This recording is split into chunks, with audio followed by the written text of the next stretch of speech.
4 दिन की जिंदगी, तकरार किस लिए, रहती है दिलों में दीवार किस लिए, है साथ कुछ दिनों का, कुछ बरसों का मान लीजिए, भरोसा तो नहीं है कि कौन कब किधर से निकल जाए।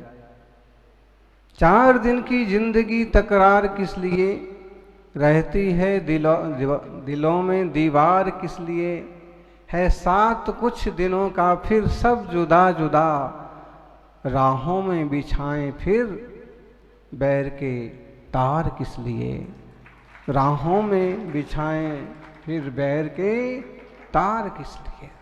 बैर छोड़िए, हर पल पुकारे आत्मा, सबको क्षमा सबसे क्षमा। हर पल पुकारे, हर पल एक भाव होना चाहिए, मेरा कोई बैर विरोध नहीं है। सारी चीजें में, दुनिया में सारी चीजें अपनी अपनी जगह ठीक है, और कभी किसी से तकरार होती भी है तो भी दिल में एक तरह का शुद्धता का परिणाम बनाना चाहिए। मन में एक सॉफ्ट कॉर्नर जरूर होना चाहिए कि वास्तव में लोग व्यवहार में भले मुझे कुछ भी रूप दिखाना पड़ता है, लेकिन वास्तव में कोई भी मेरा शाश्वत दुश्मन नहीं है। और दुश्मन दोस्त कितनी जल्दी बन जाते हैं और कितनी जल्दी दोस्त दुश्मन हो जाते हैं, आप इस बात को विष्णु जी से पूछ सकते हैं। राजनीतिक पार्टियों में देखिए, महाराष्ट्र में कल तक उन्हीं के पीछे ईडी पड़ी हुई थी। देख लीजिए,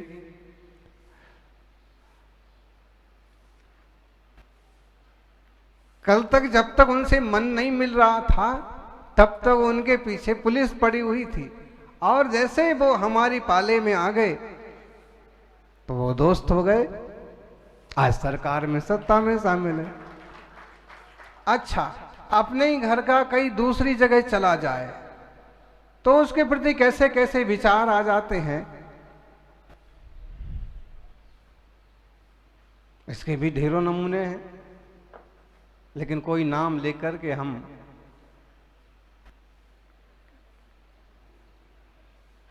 किसी का मन नहीं दुखाना चाहते, सिर्फ कहना ये चाहते हैं कि जब हमारे विचार मिलने लगते हैं तो वो दोस्त कहलाने लगता है, और जब विचार नहीं मिल रहे होते हैं तो वो दुश्मन मान लिया जाता है। लेकिन ना वह व्यक्ति दोस्त है ना वह व्यक्ति दुश्मन है, ये हमारी सोच ही दोस्त और दुश्मन है।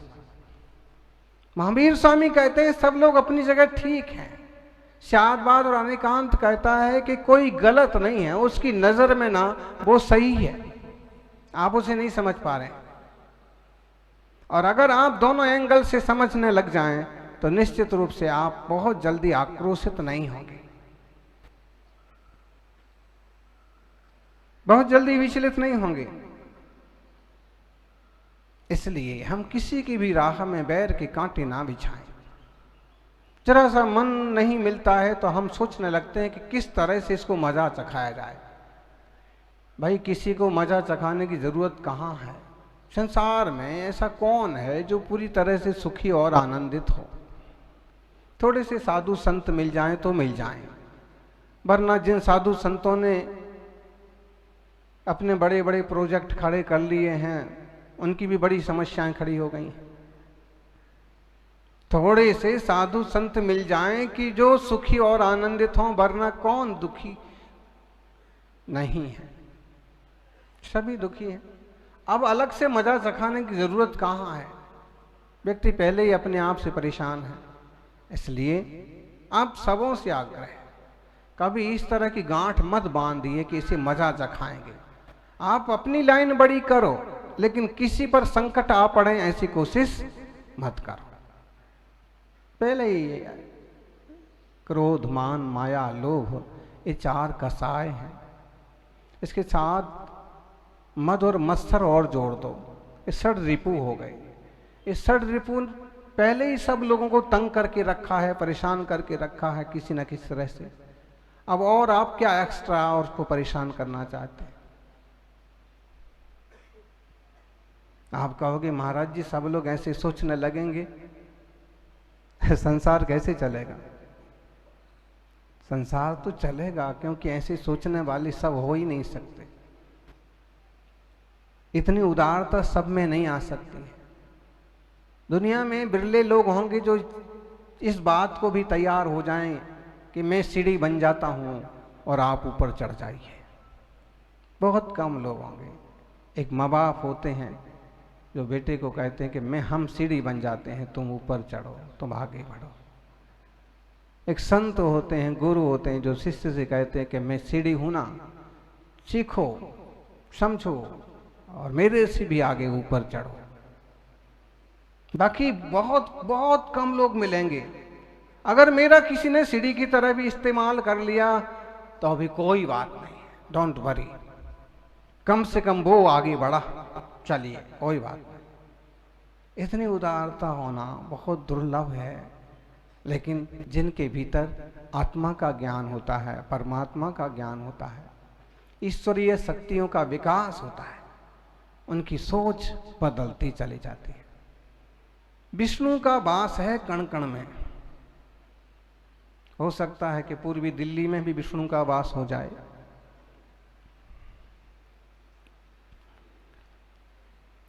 विष्णु का वास, विष्णु का मतलब ज्ञान स्वभाव वाला आत्मा। किसे हम छोटा कहें, किसे हम खोटा कहें,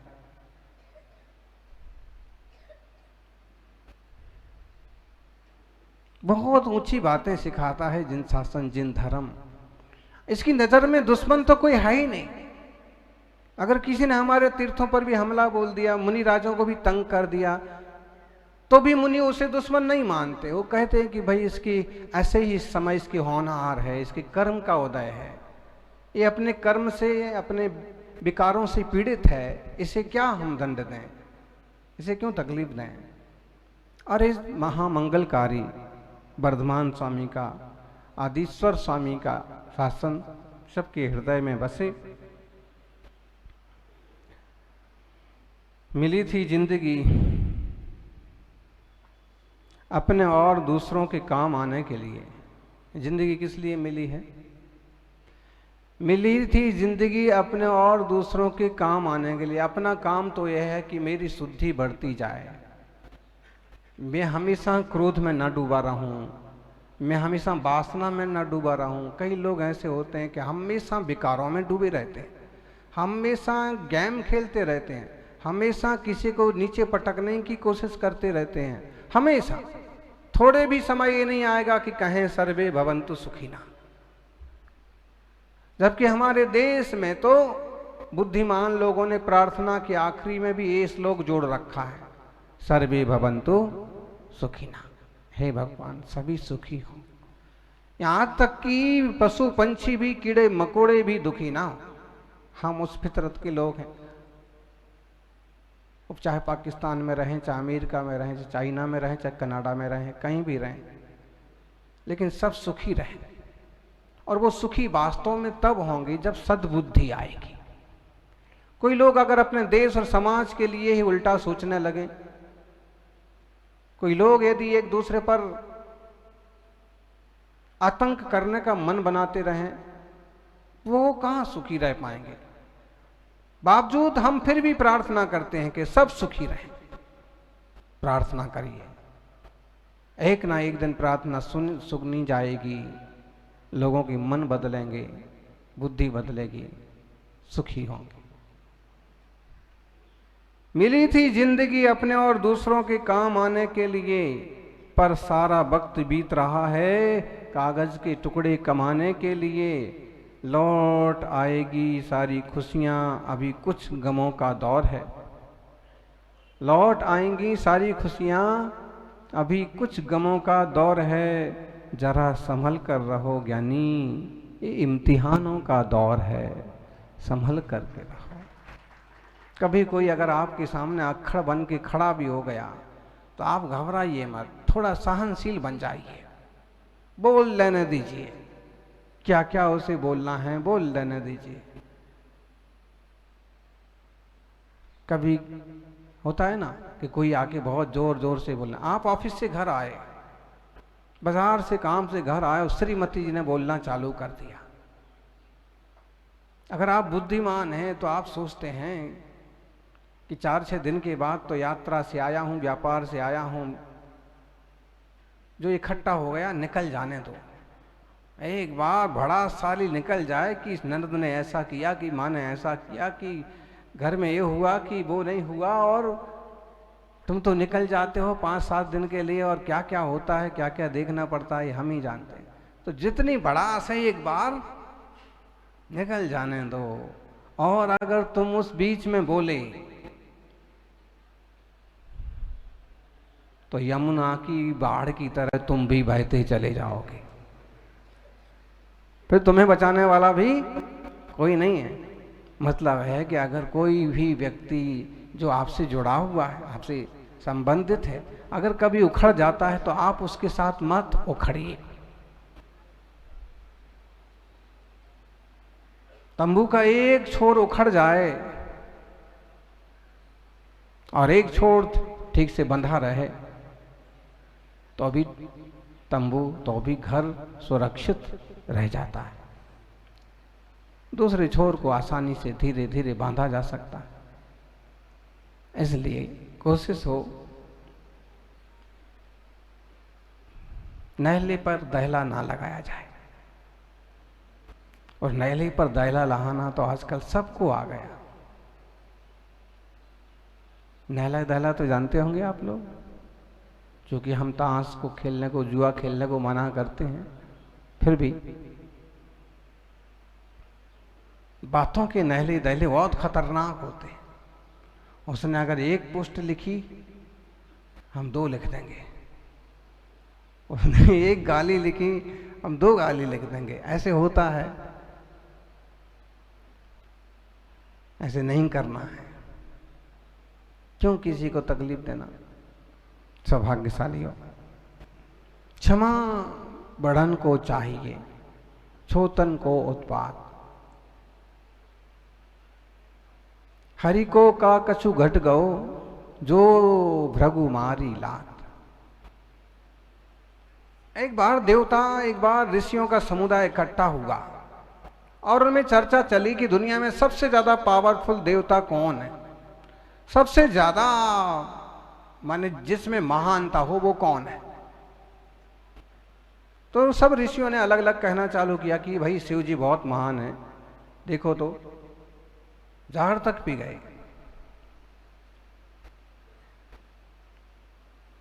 औरों को तकलीफ ना हो इसलिए वो जहर पी गए। कभी कभी होता है। और कभी कभी आप बोल भी पड़ते हैं ना कि भाई मैंने साल भर से जहर पी रखा है ना, मेरा मुंह मत खुलवाओ, मैंने, बोलते हैं ना गुस्से में जब आते हैं।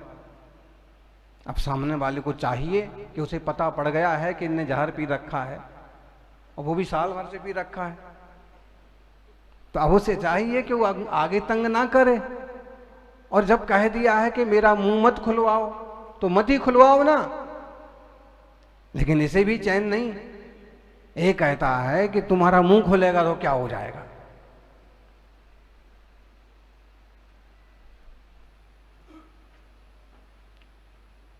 और ये भी जबरदस्ती पीछे पड़ जाता है कि जो जहर पी रखा है वो बाहर निकालो और जो मुंह बंद कर रखा है वो खुलवाओ। शिव जी ने जहर पी लिया, महान है वो।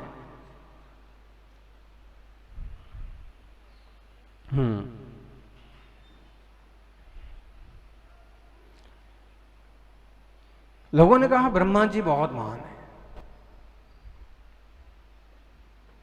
कुछ ऋषियों ने कहा सबसे बड़े विष्णु जी हैं।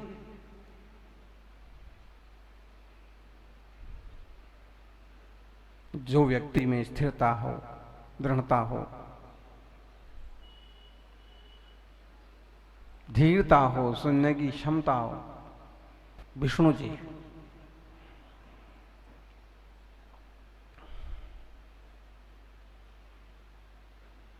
भृगु ऋषि ने कहा कि देखिए आप सब अपनी बातें कर रहे हैं, अगर आप सब कहें तो मैं परीक्षा करके देखता हूं सच में कौन महान है, फैसला हो जाएगा। और ऋषियों ने कहा बहुत बढ़िया बात है, ठीक है, आप प्रैक्टिकल करके दिखाइए। वो सीधे गए ब्रह्मा जी के पास, देखा कि वो जाप वगैरह कर रहे हैं, चुपचाप ध्यान वगैरह में बैठे हैं, और उन्होंने आते ही कहा, यहाँ तो तुम बड़े ज्ञानी ध्यानी बने हुए बैठे हो, वहां दुनिया में जनसंख्या इतनी बढ़ा दी है तुमने कि सारे लोग परेशान हो रहे हैं, जनरेशन तो तुम ही करते हो, जनता की उत्पत्ति का काम तो तुम्हारे हाथों में। भारत की आबादी 140 करोड़ हो गई और लोग पानी तक को परेशान हुए जा रहे हैं। ब्रह्मा जी ने कहा कि देखिए इसमें मेरा क्या रोल है, प्रकृति की रचना थी, मैंने कर दी, बाकी तो जनता जाने। भृगु जी ने कहा कि सारी गलतियां आपकी हैं, आप स्वीकार करिए, नहीं तो सारी व्यवस्था करिए। ब्रह्मा जी को गुस्सा आ गया, उन्होंने कहा कि मैंने कोई ठेका ले रखा है, अधनासा ऋषि मेरे से बात करने आ गया, चल निकल। गुस्सा करके उनको भगा दिया। शिव जी के पास पहुंचे, शिव जी तो कैलाश पर बैठे, आदिनाथ कैलाश पहाड़म। इस मामले में शिव जी जो हैं आदिनाथ हैं। एक तरह से विचार करें तो कैलाश से पर्वत से कौन मुख गए? आदिनाथ। आदिनाथ ही एक मायने में शिव है। लेकिन यहां जो शिव है ना, वो पूरी शिव के रूप में है, भस्म वगैरह लपेट रखी है, गली में सांप है। और जैसे ही पहुंचे, भृगु जी को देख करके शिव जी ने बड़े आदर से कहा कि आप बहुत बढ़िया, कितने दिनों से मैं आपका इंतजार कर रहा था, वेलकम। भृगु जी ने कहा कि वेलकम वगैरह तो छोड़िए, लोगों की समस्याओं पर ध्यान दीजिए। उन्होंने कहा सबसे पहले तो तुम मेरे गले लगो, आज मैं बहुत खुश हूं। उन्होंने शिव जी को धक्का दिया कि जरा दूर रहो, इतनी सारी भभूत लगा रखी है, इतनी सारी राख पूत रखी है, उस पर से यहाँ गले में सांप।